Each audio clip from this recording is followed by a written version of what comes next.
আসসালামু আলাইকুম। অর্থের দিশা প্ল্যাটফর্মের সূচক বিশ্লেষণে স্বাগতম।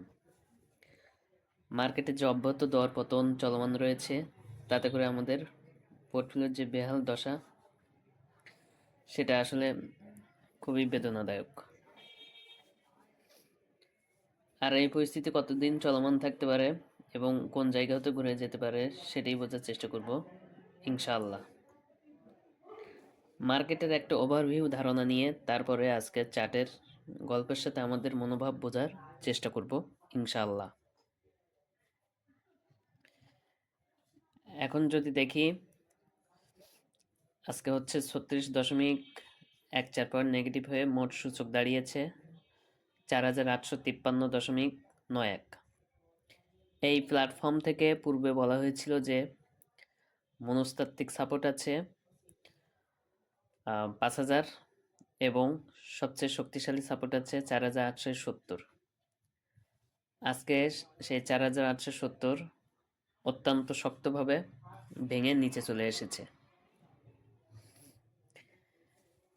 এটা আসলে আমাদের জন্য দেখা এবং মেনে নেওয়া খুবই কষ্টের, কারণ যখনই দেখি আমাদের কষ্টার্জিত টাকা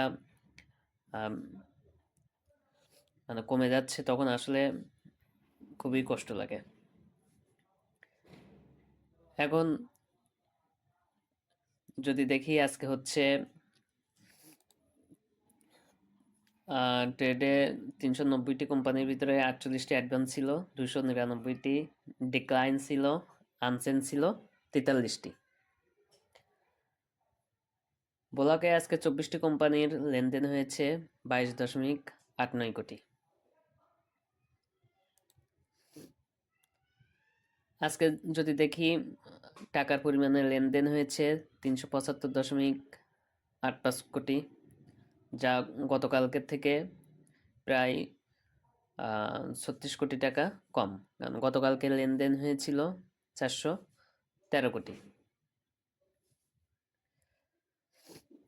এটা আসলে আমাদের জন্য খুবই কষ্টদায়ক যে মার্কেট প্রতিনিয়ত ডাউনে আসতেছে, কিন্তু মার্কেট সর্বদা পরিবর্তনশীল। যে কোনো ঘটনা যে কোনো মুহূর্তে ইতিবাচক নেতিবাচক যে কোনো ধারায় পরিবর্তিত হতে পারে। আর সামনের সপ্তাহকে সামনে রেখে আসলে যে একটা গুঞ্জন আছে, আপনারা আসলে সকলেই সচেতন মানুষ, এটা নিশ্চয়ই আপনাদের চোখে পড়েছে। যদি সেটা হয়, সে বিষয়টিকে সামনে রেখেও ইনশাল্লাহ মার্কেট পজিটিভ ধারায় ঘুরে যেতে পারে। সবই আসলে নির্ভর করবে দেশের সামগ্রিক পরিবেশ পরিস্থিতি এবং বৈশ্বিক অবস্থার উপরে, কারণ দেশের পরিবেশ পরিস্থিতি এবং বৈশ্বিক অবস্থাকে অস্বীকার করে মার্কেটের উন্নতি কল্পনা করা যায় না।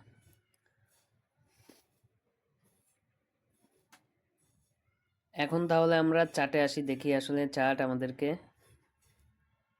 কি গল্প বলতেছে এবং আমরা চার্টের সাথে আমাদের মনোভাবটা কিভাবে ফুটে উঠেছে সেটা বোঝার চেষ্টা করি। আমরা যদি দেখি, দেখব যে আসলে মে মাসের একবারে শেষ কার্যদিবসের আগের দিন আপনার হচ্ছে 4615-তে ক্লোজ হয়েছিল, আর সেখান হতে সেপ্টেম্বরের পহেলা সপ্তাহের শেষ কার্য দিবসে ক্লোজ হয়েছিল 5636, অর্থাৎ এই সময়টুকুর মাঝে বেড়েছিল 1021 পয়েন্ট। এরপর থেকে আজ পর্যন্ত হিসাব করলে দেখা যায় যে, অর্থাৎ 17ই ডিসেম্বর আজকে ক্লোজিং দিনে হিসাব করলে দেখা যায় যে আজকে যে ক্লোজ হয়েছে 4853, এটি ধরে যদি হিসাব করি তাহলে দেখা যায় যে কমেছে 783 পয়েন্ট।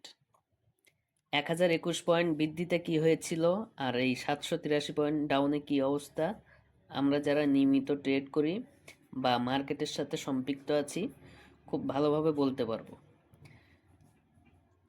যে পোর্টফোলিওর কি হতশ্রী অবস্থা হয়েছে এই 783 পয়েন্ট কমাতে। চার্টের ভাষা যদি বোঝার চেষ্টা করি তাহলে বলবো খুবই খারাপ অবস্থাতে আমরা এখন আছি। মার্কেটের অন্যতম শক্তিশালী সাপোর্ট ছিল 4870, সেটা এই প্ল্যাটফর্ম থেকে বারবার বলা হয়েছিল।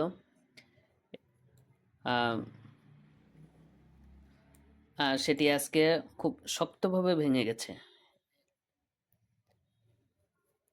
মার্কেটে আসলে আমরা যদি দেখি মার্কেটের মূল ডাউনটা, আমার দৃষ্টিতে মার্কেটের মূল ডাউনটা শুরু হয়েছিল 5260 হতে।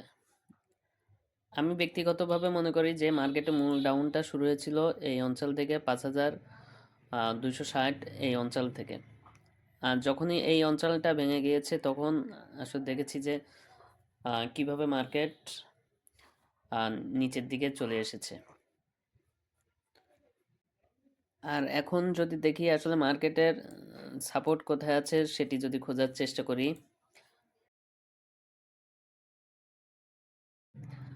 4820, 4820 এটি এখন মার্কেটের মূল সাপোর্ট।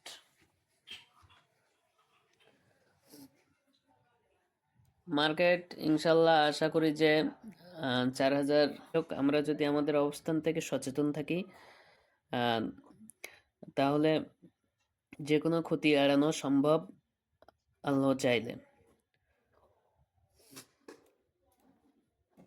আর যদি মানে মানে উল্টা দিকে অর্থাৎ বুলিশ এটা যদি দেখি তাহলে সেটি হচ্ছে যদি মানে আপট্রেন্ড রিভার্সাল যদি দেখি, ঘুরে যাওয়ার সম্ভাবনা দেখি, তাহলে সেটি হবে হচ্ছে যদি 4870-এর উপরে যদি ভালোভাবে ক্লোজিং দিতে পারে। যদি আগামীকালকে 4870-এর উপরে ক্লোজিং দিতে পারে তাহলে ইনশাল্লাহ আশা করব যে মার্কেট তার শক্তিশালী গতি সঞ্চার করবে।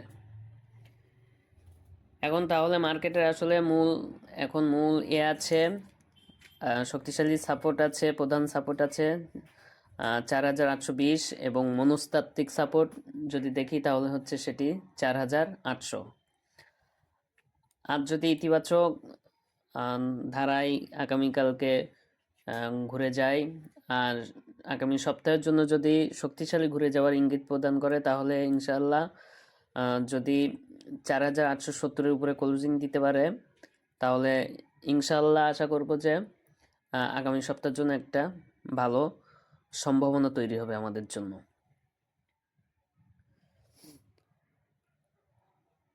এখন আমরা আমাদের অবস্থান থেকে আসলে সবাই সচেতন করি, দোয়া করি এই পরিস্থিতিতে আল্লাহ আমাদের সবাইকে ধৈর্য ধারণ করার সুযোগ দান করুন, আমিন। এবং সবার বিনিয়োগ যাতে সফল হোক, সুন্দর হোক, এই প্ল্যাটফর্মের পক্ষ থেকে দোয়া করি। আর যদি এই প্ল্যাটফর্মের কার্যক্রম আপনাদের ভালো লেগে থাকে তাহলে অবশ্যই ফলো, শেয়ার, লাইক, কমেন্ট করতে ভুলবেন না, এবং আপনার মতামত অবশ্যই কমেন্ট করে জানাবেন। ধন্যবাদ। আসসালামু আলাইকুম।